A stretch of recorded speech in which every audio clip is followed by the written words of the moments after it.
In 1942, a superhero hit the screens with his cape and outfit, coming to save the day. He was not like previous superheroes, for he was small, had a tail and big ears, and a penchant for fighting cats. I'm talking about Mighty Mouse. Created by Paul Terry for his Terrytoons animation studio, the initial intent for Mighty Mouse was as a parody of Superman. Rather blatantly, too. His original name was even Super Mouse. The original costume design was also incredibly familiar, as Terry definitely wanted the audience to make the connection to the famous Kryptonian, especially with the recent popularity of the Fleischer Superman cartoons. He is faster than a bullet. Eventually his name was changed to Mighty Mouse, and he was given the orange and yellow outfit that would become his trademark. For these cartoons, there was a specific formula they adhered to, with a bunch of mice in danger and then Mighty Mouse swooping in to save the day. The primary threat initially involved cats attempting to eat the mice. Oil Can Harry served as Mighty Mouse's frequent nemesis, but other times he also had to save mice from natural disasters like a flood or an exploding volcano. Mighty Mouse also had a girlfriend named Pearl Pureheart that he would often have to save, a clear parody of Lois Lane in the Superman cartoons. The way in which Mighty Mouse would gain his powers was rather inconsistent. One cartoon introduced his origin as just a baby left on a couple's doorstep and having powers from the get-go. There's another cartoon where he gains his powers from drinking atomic energy.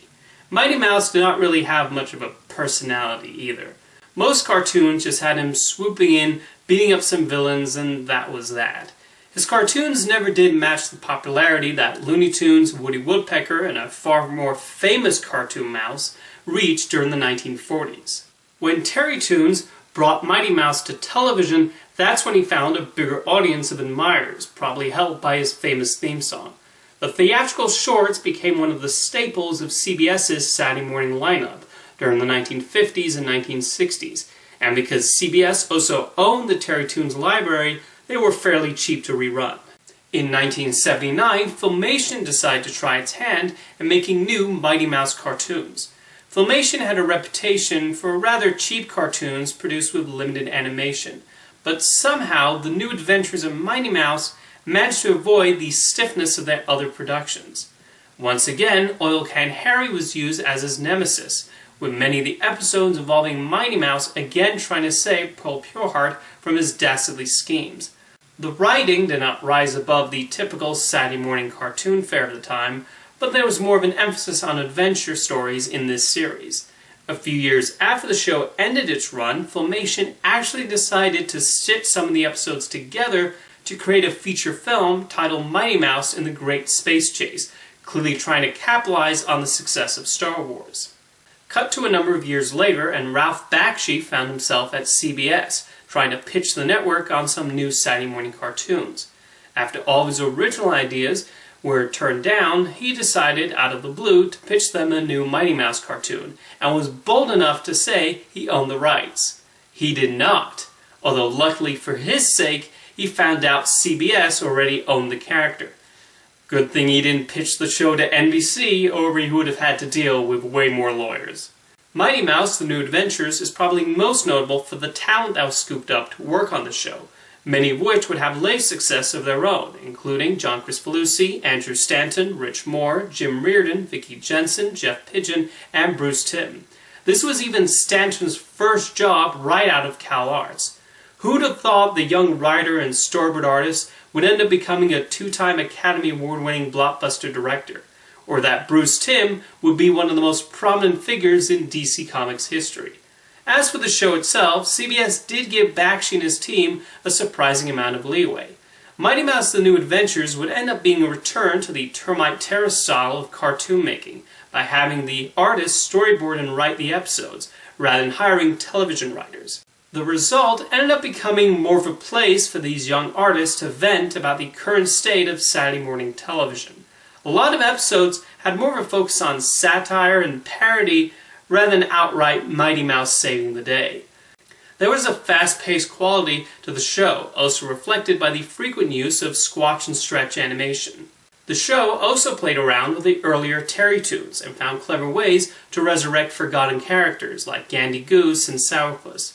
The show also was not afraid of satirizing celebrities or even making Mighty Mouse exhibit less likable traits.